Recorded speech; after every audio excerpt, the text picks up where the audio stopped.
أعوذ بالله من الشيطان الرجيم. بسم الله الرحمن الرحيم. إن تجتنبوا كبائر ما تنهون عنه نكفر عنكم سيئاتكم وندخلكم مدخلا كريما. سورة النساء آیت نمبر 31. ان تجتنبوا کبائر ما تنہون عنہ نکفر عنکم سیئاتکم. اگر تم ان بڑی باتوں سے، بڑے گناہوں سے بچ جاؤ جن سے تمہیں روکا گیا ہے، نکفر عنکم سیئاتکم، ہم تم سے مٹا دیں گے تمہارے سیئات، تمہاری برائیاں، وندخلکم مدخلا کریما، اور ہم تمہیں داخلہ دیں گے عزت والے مقام کا. یعنی اگر بڑے گناہوں سے بچتے رہو تو ہم تمہارے چھوٹی موٹی کوتاہیاں وہ ہم ختم کرتے رہیں گے.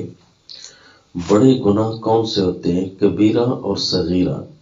یہ تقسیم اللہ کی ہے، اللہ تعالیٰ کو ہی بہتر پتہ ہے. کوئی گناہ یا نافرمانی چھوٹی نہیں ہوتی، ہر نافرمانی ہی ہوتی ہے، تو نافرمانی بڑی ہی ہوتی ہے. لہذا جس گناہ سے روک دیا گیا ہے اس کو صغیرہ نہیں کہنا، اس کو کبیرہ کہنا ہے. یا صغیرہ سے نسبت مراد ہوتی ہے کہ فلاں گناہ کی نسبت صغیرہ ہے، خود تو کبیرہ ہوتا ہی ہے. مثلا ایک گناہ کی سزا بہت زیادہ، ایک گناہ کی سزا اس سے کم، تو یوں صغیرہ اس کبیرہ کی نسبت ہے. ورنہ ہر نافرمانی ہی ہوتی ہے اور نافرمانی بڑی ہی ہوتی ہے. لہذا جس گناہ سے روکا گیا ہے، جس چیز سے تمہیں روکا گیا ہے، اس سے رک جانا. یہ تمہاری جو چھوٹی چھوٹی کمزوریاں ہیں وہ ختم ہوتے رہیں گے. سیئات جنہیں کہتے ہیں، بھائی تو نے اچھا نہیں کیا، یہ تو نے برا کیا ہے، تو یہ جو سیئات ہوتی ہیں نا، تو یہ اللہ تعالیٰ معاف کر دیں گے. ابھی اس کا پتہ بھی اللہ تعالیٰ کو ہے. یعنی ہر گناہ سے بچتے رہنا یہ ہمیں بذات خود ایک عزت کی جگہ پر داخل کر دے گا. لہذا صبح سے لے کر شام تک جو گناہ سے صرف بچتا رہتا ہے، اب ایک ہے نیکیاں کرنا، یہ تو اس کے اوپر زائد ہوگا. ایک ہے نافرمانیوں سے بچتے رہنا، گناہوں سے بچتے رہنا. اس کے لیے اللہ نے عزت کی روزی تیار کی ہے، عزت کی جگہ. اب یہاں یہ نہیں فرمایا کہ وہ دن قیامت کو، یہاں فرمایا کہ تمہیں عزت والی جگہ دی جائے گی. وَنُدْخِلْكُمْ مُدْخَلًا كَرِيمًا. یہ اتنا بڑا انعام ہے کہ اللہ تعالیٰ دنیا میں بھی بڑی عزت والی جگہ نصیب کرتے ہیں، آخرت میں بھی بڑی عزت والی جگہ نصیب کرتے ہیں. دنیا آخرت کی رسوائیوں سے اگر کوئی بچنا چاہے اور وظائف پڑھنا چاہے کہ مجھے دنیا میں عزتیں ملیں، آخرت میں بھی عزتیں ملیں، ہر مقام پر میرا لائف سٹائل عمدہ ہو، میں عمدہ زندگی گزاروں، تو اس کے لیے اللہ تعالیٰ نے فارمولہ بیان کر دیا. ان تجتنبوا کبائر ما تنہون عنہ نکفر عنکم سیئاتکم وندخلکم مدخلا کریما. اگر تم بڑے گناہوں سے بچتے رہو تو ہم خود بخود تمہارے سیئات سے درگزر کرتے رہیں گے. اسی سورہ نساء کی، جس طرح آیت نمبر 31 سے، اسی سورہ نساء کی ابتدائی آیات میں مفسر ابن کثیر سیدنا عبداللہ ابن مسعود رضی اللہ تعالی عنہ کا ایک فرمان نقل فرماتے ہیں کہ اے دنیا والوں، کہ فی خمس آیات من النساء لہن احب الی من الدنیا جمیعا. کہ 5 آیتیں سورہ نساء کی ایسی آیتیں ہیں کہ ساری دنیا بھی مجھے مل جائے نا، اس سے زیادہ مجھے محبوب یہی 5 آیتیں ہیں. یہ دنیا والوں کے لیے گویا کہ اپنا راہ گزر کا اور یہاں رہنے کا ماٹو اور پروگرام ہونا چاہیے. صبح و شام اس کی طرف توجہ ہونی چاہیے. وہ کون سی 5 آیتیں ہیں؟ ان میں سے ایک آیت یہی ہے، ان تجتنبوا کبائر ما تنہون عنہ نکفر عنکم سیئاتکم. اور اسی طرح دوسری آیت، ان تک حسنۃ یضاعفها، اگر کوئی نیکی ہوگی تو اللہ اس کو دگنا کرے گا. یعنی گناہوں سے بچتے رہنا، اور نیکی اگر کرو گے تو تمہاری انرجی اللہ ڈبل کر دے گا، تو اللہ تعالیٰ دگنی کر دے گا. اور تیسری آیت فرمایا، ان اللہ لا یغفر ان یشرک بہ ویغفر ما دون ذلک لمن یشاء. اللہ تعالیٰ شرک کو کبھی معاف نہیں کرے گا، یعنی اس حالت پر اگر موت آ گئی تو ویغفر ما دون ذلک لمن یشاء. یہ موحدین کے لیے خوشخبری ہے کہ اس کے علاوہ اللہ تعالیٰ جسے چاہے گا معاف کر دے گا. یہ اس پہ اندر بھی بہت بڑی خوشخبری کی طرف اشارہ ہے. ہاں، جس کے دن قیامت شرک ثابت ہو گیا کہ بغیر توبہ کے حالت شرک پر موت آئی تو یہ اللہ معاف نہیں کرے گا. اور اسی طرح چوتھی آیت ہے، وَمَن يَعْمَلْ سُوءًا أَوْ يَظْلِمْ نَفْسَهُ ثُمَّ يَسْتَغْفِرِ اللَّهَ يَجِدِ اللَّهَ غَفُورًا رَحِيمًا. جس آدمی سے کوئی برا ہو گیا یا اپنے اوپر اس نے ظلم کر دیا، پھر صدق دل سے اللہ کو منا لے تو اللہ تعالیٰ کو وہ غفور الرحیم ہی پائے گا. اللہ تعالیٰ اس کے آگے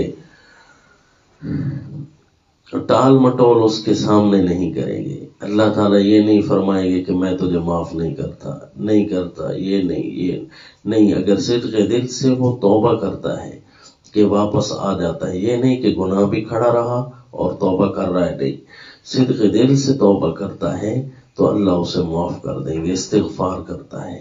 اور اسی طرح 5ویں آیت ہے جو اس صورت کے اندر خوشخبریوں کے طور پر آئی ہے. سیدنا عبداللہ ابن مسعود رضی اللہ تعالیٰ عنہ فرما رہے ہیں، والذین آمنوا باللہ ورسلہ، کہ وہ لوگ جو اللہ اور اس کے رسول پر پورا ایمان لے آئے، اللہ کی بھی ساری باتیں مانتے ہیں اور رسول کی بھی ساری باتیں مانتے ہیں. یہ قرآن و سنت والے لوگوں کے لیے بہت بڑی خوشخبری ہے. وَلَمْ يُفَرِّقُوا بَيْنَ أَحَدٍ مِّنْهُمْ، اور ان دونوں کے درمیان ماننے میں کوئی فرق نہیں کرتے. اللہ کی بھی باتیں ساری مانتے ہیں اور رسول کے فرامین بھی سارے مانتے ہیں. اللہ کی باتوں کو بھی پورا سمجھ کر مانتے ہیں، رسول کی باتوں کو بھی پورا سمجھ کر ایمان اور اعتقاد بناتے ہیں. وَلَمْ يُفَرِّقُوا کی طرف بہت بڑا اشارہ ہے. نہ سنت رسول اللہ میں کوتاہی ہے، نہ ایمان باللہ میں کوتاہی ہے. اولئک سوف یؤتیہم اجورہم، یہی وہ لوگ ہیں کہ ضرور دے گا اللہ ان کو ان کے بدلے. وکان اللہ غفورا رحیما، اور اللہ ہے غفور الرحیم. یہ وہ 5 آیتیں ہیں جن میں سیدنا عبداللہ ابن مسعود رضی اللہ تعالیٰ عنہ ارشاد فرماتے ہیں کہ اللہ تعالیٰ نے جو چیزیں دی ہیں ہمیں سورہ النساء کے اندر، یہ دنیا ما فیہا سے ہمارے لیے بہتر ہیں.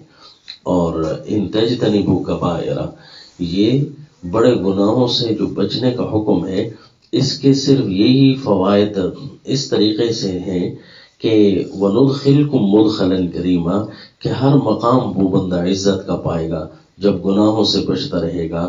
تو اس کے لیے سورہ الطلاق میں بھی عجیب قسم کے انعام بیان کیے ہیں کہ جو بندہ تقوی اختیار کرے گا، مَن یتق اللہ یجعل لہ مخرجا، کہ اللہ اس کے لیے جہاں کہیں دنیا میں آخرت میں کہیں بھی اگر وہ پھنسا تو اللہ اس کے پھنسنے کے سے نکلنے کی صورت بنا دیں گے.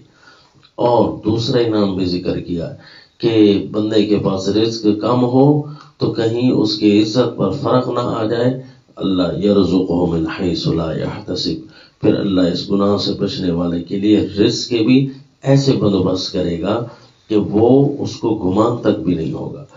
اور تیسری بات کہ من یتق اللہ یجعل لہ من امرہ یسرا، کہ جو بھی تقوی اختیار کرے گا، گناہوں سے بچتا رہے گا، تو پھر اللہ تعالیٰ اس پر مشکل آنے ہی نہیں دیں گے. یعنی اگر کوئی آئی ہوئی مشکل ہوئی تو تقوی اختیار اس وقت کیا تو اللہ نکلنے کی صورت بنا دیں گے. اور اگر تقوی اختیار شروع سے کیا، یعنی گناہوں سے بچتا رہا، تقوی کہتے ہیں نا نافرمانیوں سے بچتے رہنا، تو پھر اللہ تعالیٰ اس کے لیے مشکل آنے ہی نہیں دیں گے. یجعل لہ من امری یسرا، کوئی بھی مشکل کھڑی ہوگی تو اسی کے اندر اللہ آسانیاں ڈال دے گا.